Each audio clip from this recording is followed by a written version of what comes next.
नमस्कार साथियों, जय हिंद। आप सभी का हमारे अपने YouTube चैनल स्मार्ट क्लासेस 2.0 में फिर से हार्दिक स्वागत है। साथियों, आज हम साइकोलॉजी से बनने वाले जितने भी क्वेश्चन हैं उन क्वेश्चनों को हल करेंगे। हमें एक नई टेस्ट सीरीज जो साइकोलॉजी से बनने वाली है, जो रीट मुख्य परीक्षा को आधार मानकर बनाई जा रही है। रीट मुख्य परीक्षा में भी ये काम आने वाली है। तो इनके जो क्वेश्चन हैं, 30 क्वेश्चन की सीरीज है, तो इनको हम आज हल करेंगे और आगे भी टेस्ट सीरीज के तहत जितने भी इनके क्वेश्चन बनते हैं, जितनी भी सीरीज बनती है, हम बनाएंगे। तो साथियों, यूं ही हमारे साथ बने रहिए और इस टेस्ट सीरीज का लाभ उठाइए। और आप ये जो क्वेश्चन है, ये पेपर पुराने पेपर से निकाले गए क्वेश्चन हैं, ये हेल्पफुल ही रहेंगे मुख्य पेपर को देखते हुए। तो इनको जरूर आप वीडियो को देखकर इनको समझिए और याद कीजिए। तो मिलते हैं साथियों ये वीडियो के जो क्वेश्चन है इनके साथ। तो ये हमारा जो पहला प्रश्न है, ये पहला क्वेश्चन है, निम्न में से कौन सा कथन विकास के बारे में सत्य नहीं है। तो साथियों, जो कथन सत्य नहीं है वो बताना है।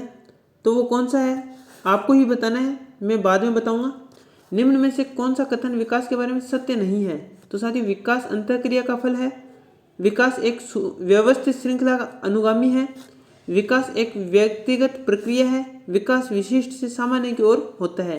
तो जो सत्य नहीं है वो बताना है। तो कौन सा होगा साथियों? तो इसका राइट ऑप्शन बी हो जाएगा, विकास विशिष्ट से सामान्य की ओर होता है। ये गलत है, बल्कि विकास सामान्य से विशिष्ट की ओर होना था। आगे इसमें क्वेश्चन है 2 नंबर। इसमें कहा है कि बालकों की सोच अमूर्तता की अपेक्षा मूर्त अनुभवों एवं प्रत्यक्ष प्रत्ययों से होती है। यह अवस्था कौन सी अवस्था है? तो साथियों बताइए कौन सी अवस्था है? 7 से 12 वर्ष तक है, या 12 से वयस्क तक है, या 2 से 7 वर्ष तक है, या जन्म से 2 वर्ष तक है। तो साथियों, ये जो अवस्था है, ये जिन प्याजे की जो अवस्था है उनके तहत बताई जा रही है यहाँ पे। तो इसका आंसर क्या होगा साथियों? चलो मैं बता रहा हूँ। इसका आंसर है वो हो जाएगा 7 से 12 वर्ष तक। पियाजे ने 4 प्रकार की अवस्थाएं बताई थी। 0 से 2 वर्ष तक, यानी जन्म से 2 वर्ष तक की बात करें तो वो है संवेदीपेशीय अवस्था। फिर 2 से 7 वर्ष तक की अवस्था होती है, वो होती है मूर्त जो पूर्व संक्रियात्मक अवस्था। और 7 से जो 11 वर्ष तक, 0 से 2 वर्ष तक तो हो गई संवेदीपेशीय, 2 से 7 वर्ष तक की हो गई पूर्व संक्रियात्मक, 7 से 11 वर्ष तक, हाँ 7 से 12 या 11 वर्ष तक एग्जाम में देखने को मिले, यह जाएगी अमूर्त जो मूर्त अवस्था या पूर्व संक्रियात्मक अवस्था। तो ये मूर्त अवस्था में आ जाएगी, ठीक है। और 12 से अधिक है, ये अमूर्त चिंतन के तहत हो जाएगी। इस प्रकार से 4 अवस्थाएं हैं। तो ये जो दूसरा क्वेश्चन है, इसका राइट ऑप्शन है 7 से 12 वर्ष तक मूर्त अनुभवों एवं प्रत्ययों से होती है। इस प्रकार से क्वेश्चन नंबर 3 है, मानव विकास किन दोनों के योगदान का परिणाम है। यानी मानव का जो विकास होता है वो किन दो के कारण होता है? अभिभावक एवं अध्यापक के द्वारा होता है, सामाजिक एवं सांस्कृतिक कारकों के कारण होता है, वंशक्रम एवं वातावरण का कारण होता है, या इनमें से कोई नहीं। तो कौन सा होता है साथियों बताइए? तो इसका जो राइट ऑप्शन है वो हो जाएगा वंशक्रम एवं वातावरण दोनों के योग से ही मानव का विकास है वो होता है। क्वेश्चन नंबर 4 देखते हैं, निम्न में से कौन पियाजे के अनुसार बौद्धिक विकास का निर्धारक तत्व नहीं है? जो निर्धारक तत्व नहीं है वो बताना है साथियों। तो कौन सा नहीं है? चौथे क्वेश्चन का राइट आंसर देखना है। सामाजिक संचरण नहीं है, या अनुभव नहीं है, या संतुलिनीकरण नहीं है, या इनमें से कोई नहीं है। तो साथियों इसमें ए ऑप्शन राइट हो जाएगा। सामाजिक संचरण है वो बौद्धिक विकास का निर्धारक तत्व नहीं है। लेकिन बात करें बौद्धिक विकास का जो निर्धारक तत्व है उनकी, तो वो अनुभव है, संतुलिनीकरण है। क्वेश्चन नंबर 5 है, विशेष आवश्यकता वाले बच्चों को पढ़ाने के लिए निम्नलिखित में से कौन सी व्यूह रचना अधिक उपयुक्त है? विशेष आवश्यकता वाले, ठीक है। तो उनके लिए जो अधिक व्यूह रचना अधिक उपयुक्त है वो कौन सी है साथियों? तो बताइए आप।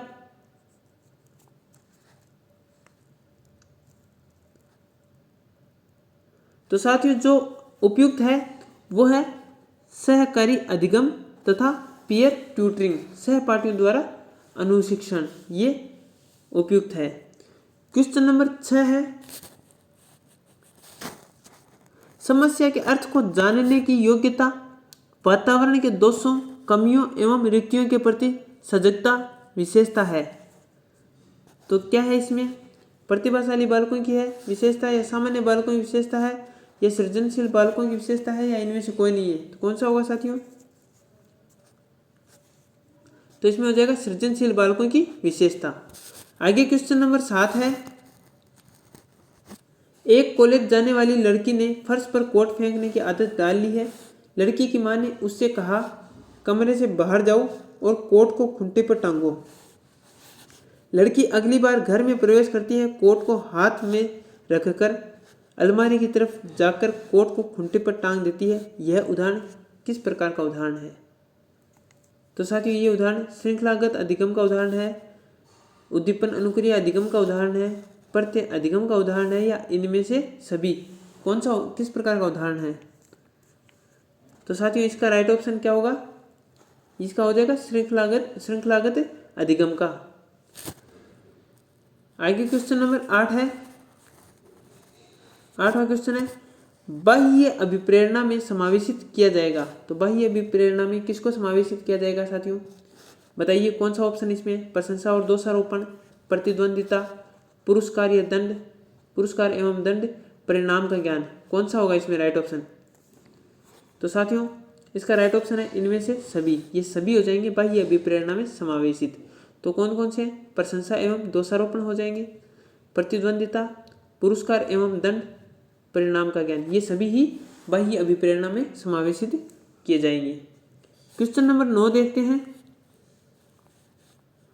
जिस प्रक्रिया में व्यक्ति दूसरों के व्यवहार को देखकर सीखता है, न कि प्रत्यक्ष अनुभव के, को क्या कहा जाता है? यानी किसी दूसरे के व्यवहार को देखकर सीखता है, न कि प्रत्यक्ष रूप से सीखता है,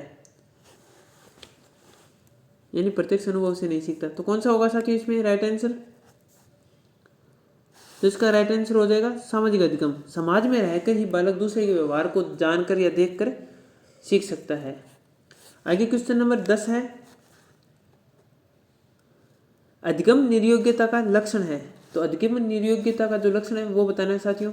देखिए, भागने की प्रवृत्ति होना, अशांत ऊर्जावान एवं विध्वंसक होना, अवधान संबंधी बाधा या विकार, या अभिप्रेरणा का अभाव। क्या होगा साथियों बताइए? तो इसका राइट ऑप्शन अवधान संबंधी बाधा या विकार होगा निर्योग्यता का लक्षण। क्वेश्चन नंबर 11 है, अधिगम को प्रभावित करने वाला व्यक्तिगत कारक कौन सा है? तो व्यक्तिगत कारक पूछा है साथियों अधिगम को प्रभावित करने वाला, तो कौन सा है? संचार के साधन, समवयस्क समूह है, अध्यापक, या परिपक्वता एवं आयु। क्या होगा? तो इसमें साथियों परिपक्वता एवं आयु ही है जो अधिगम को प्रभावित करने वाला व्यक्तिगत कारक है। क्वेश्चन नंबर 12 है, एक क्रिकेट खिलाड़ी अपनी गेंदबाजी के कौशल को विकसित कर लेता है, पर यह उसके बल्लेबाजी के कौशल को प्रभावित नहीं करता है। इसे क्या कहते हैं? तो साथियों क्या कहा जाएगा बताइए?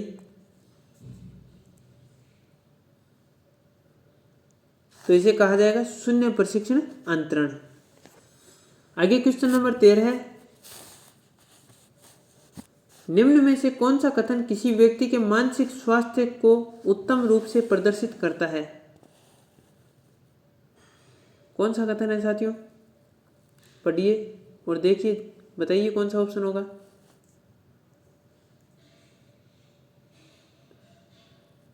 तो इसमें हो जाएगा पूर्ण अभिव्यक्ति, संगतिकरण और सामान्य लक्ष्य की ओर निर्देशन। क्वेश्चन नंबर 14 है, फ्रायड, प्याजे एवं अन्य मनोवैज्ञानिकों ने व्यक्तित्व विकास की विभिन्न अवस्थाओं के संदर्भ में व्याख्या की है, परंतु प्याजे ने क्या किया? प्याजे ने क्या कहा? देखिए कौन सा ऑप्शन इसमें राइट होगा? 14वां क्वेश्चन है, प्याजे ने कहा विभिन्न अवस्थाओं को समझाने के लिए संज्ञानात्मक बदलाव के बारे में कहा। ये कहा है प्याजे ने। क्वेश्चन नंबर 15 है, गिलफोर्ड ने अभिसारी चिंतन पद का प्रयोग किसके समानार्थ में किया है? तो अभिसारी चिंतन है वो किसके समानार्थ में प्रयोग किया है गिलफोर्ड ने? बताओ साथियों, बुद्धि सृजनात्मकता या बुद्धि एवं सृजनात्मकता दोनों, या इनमें से कोई नहीं? क्या होगा? तो साथियों अभिसारी चिंतन है वो सृजनात्मकता के लिए प्रयुक्त किया गया है। फिर आगे इसमें क्वेश्चन 16 है, निम्न में से कौन सा कथन रुचि के बारे में सत्य नहीं है? जो कथन रुचि के बारे में सत्य नहीं है वो बताना है साथियों। तो क्या होगा इसमें? तो इसमें हो जाएगा रुचियां व्यवहार में आकर्षण एवं विकर्षण के प्रतिबिंब नहीं है, ये कथन सत्य नहीं है। लेकिन रुचियों के बारे में जो सत्य कथन है वो क्या है? रुचियां जन्मजात और अर्जित दोनों होती है, रुचियां समय के अनुसार बदलती रहती है, रुचियां योग्यताओं एवं अभिक्षमताओं से संबंधित नहीं होती है। ठीक है। क्वेश्चन नंबर 17 है, अभिवृत्ति है, अभिवृत्ति क्या है? तो 17वें क्वेश्चन के ऑप्शन देखो साथियों, देखो कौन सा सही लग रहा है।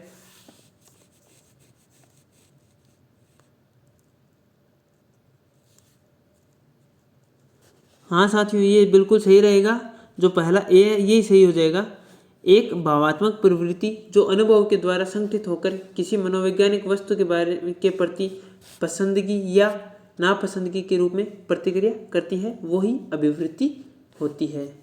क्वेश्चन नंबर 18 है, देखते हैं। 18वां क्वेश्चन है, व्यक्तित्व एवं बुद्धि के वंशानुक्रम की आगे क्या होगा साथियों? नाम मात्र की भूमिका है, महत्वपूर्ण भूमिका है, अपूर्वानुमेय भूमिका है या आकर्षक भूमिका है? कौन सा राइट होगा इसमें? तो साथियों इसका जो राइट ऑप्शन है व्यक्तित्व एवं बुद्धि में वंशानुक्रम की, इसका हो जाएगा नाम मात्र की भूमिका है। आगे इसमें 19वां क्वेश्चन है, जिन इच्छाओं की पूर्ति नहीं होती उनका भंडारगृह निम्न में से कौन सा है? तो साथियों बताओ कौन सा है भंडारगृह? जिन इच्छाओं की पूर्ति नहीं होती उनका भंडारगृह, यानी वो इच्छाएं कहाँ दब जाती है? ये फ्राइड के द्वारा बताया गया था, इदम अहम प्रा अहम, इस प्रकार से इड इगो सुपर इगो, ये फ्राइड का बताया हुआ है। तो साथियों इसका राइट ऑप्शन हो जाएगा इदम। जिन इच्छाओं की पूर्ति नहीं होती उनका भंडारगृह इदम होता है। ठीक है साथियों। फिर आगे इसमें 20वां क्वेश्चन है,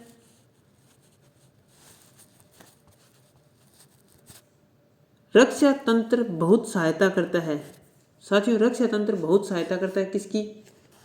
हिंसा से निपटने में, दबाव से निपटने में, थकान से निपटने में, अजनबियों से निपटने में रक्षा तंत्र बहुत सहायता करता है। किस में सहायता करता है बताइए?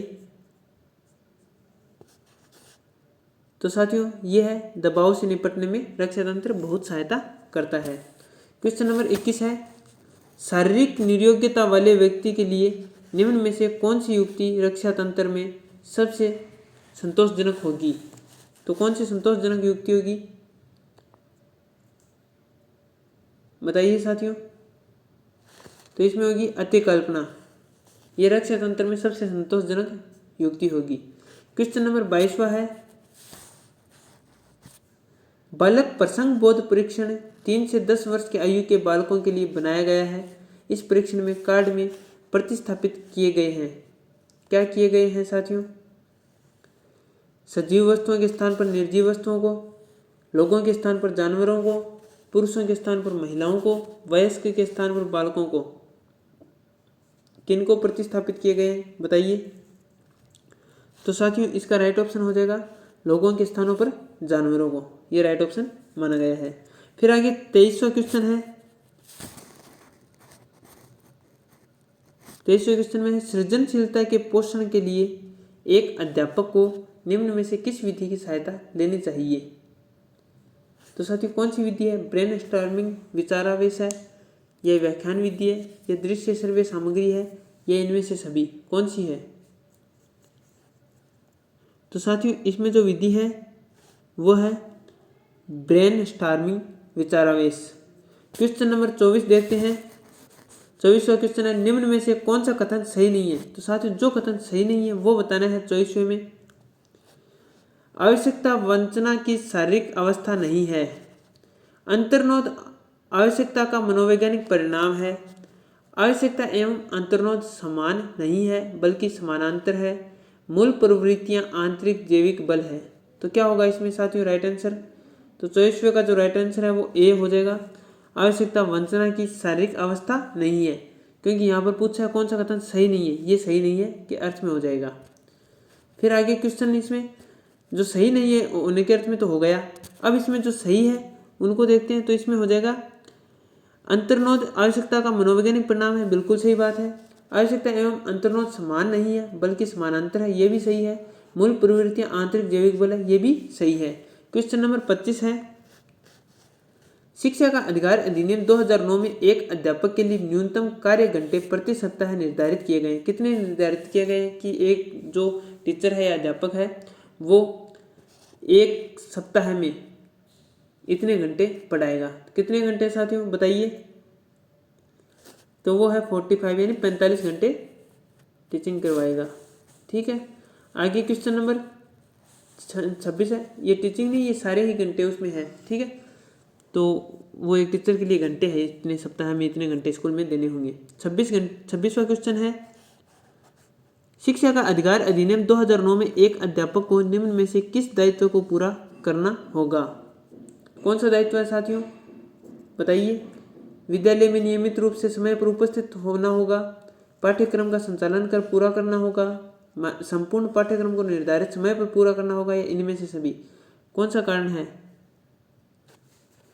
तो साथियों जो दायित्व है वह है डी, इनमें से सभी, ये हो जाएगा। क्योंकि इसमें कहा है शिक्षा अधिकार अधिनियम 2009 में एक अध्यापक को निम्न दायित्व पूरे करने होंगे, तो वो है विद्यालय में नियमित रूप से समय पर उपस्थित होना होगा, बिल्कुल ठीक है। पाठ्यक्रम का संचालन कर पूरा करना होगा, ठीक है। संपूर्ण पाठ्यक्रम को निर्धारित समय पर पूरा करना होगा, ये भी ठीक है। क्वेश्चन नंबर 27 देखते हैं। 27वां क्वेश्चन है, राष्ट्रीय पाठ्यचर्या रूपरेखा 2005 में शांति शिक्षा को बढ़ावा देने के लिए कुछ क्रियाओं की अनुशंसा की गई है।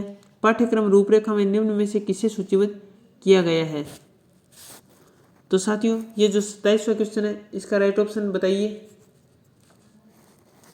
तो इसका जो राइट ऑप्शन है वो ए ही हो जाएगा। महिलाओं के प्रति आदर एवं जिम्मेदारी का दृष्टिकोण विकसित करने के लिए कार्यक्रम आयोजित किए जाएं। क्वेश्चन नंबर 28 है।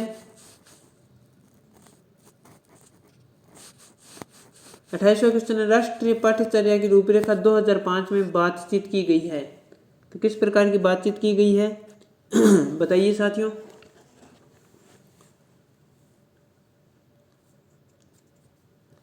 तो इसमें ज्ञान स्थायी है वह दिया जाता है, से ज्ञान का विकास होता हो और इसकी संरचना की जाती है, ये बातचीत की गई है। क्वेश्चन नंबर 29 देखते हैं। 29वां क्वेश्चन है, क्रियात्मक अनुसंधान का उद्देश्य क्या है? तो साथियों क्रियात्मक जो अनुसंधान है उसका उद्देश्य पूछा है, कौन सा है? नवीन ज्ञान की खोज करना है, शैक्षिक परिस्थितियों में व्यवहार विज्ञान का विकास है, विद्यालय तथा कक्षा की शैक्षिक कार्य प्रणाली में सुधार लाना है, इनमें से सभी कौन सा है जो क्रियात्मक अनुसंधान का उद्देश्य है? तो साथियों इसमें जो राइट आंसर है वो विद्यालय तथा कक्षा की शैक्षिक कार्य प्रणाली में सुधार लाना, ये ही क्रियात्मक अनुसंधान का उद्देश्य है। क्वेश्चन नंबर 30वां है, राष्ट्रीय पाठ्यचर्या रूपरेखा 2005 के अंतर्गत परीक्षा सुधारों में निम्न में से किस सुधार को सुझाया गया है? तो साथियों बताइए, खुली पुस्तक परीक्षा को सुझाया गया है या सतत निरंतर एवं व्यापक मूल्यांकन सीसीई को दर्शाया गया है, या सामूहिक कार्य मूल्यांकन को, या इनमें से सभी? किसको सुझाया गया है? तो साथियों इसका राइट ऑप्शन वो इनमें से सभी हो जाएगा।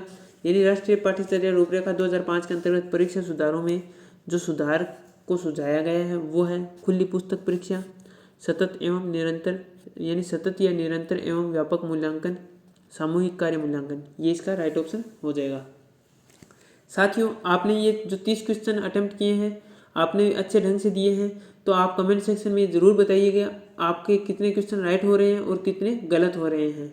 और साथियों आप हमारे साथ ऐसे ही बने रहिए, आगे बहुत सारी टेस्ट सीरीज ये साइकोलॉजी, संस्कृत, हिंदी सभी की आने वाली है रीट मुख्य परीक्षा के तहत को ध्यान में रखते हुए।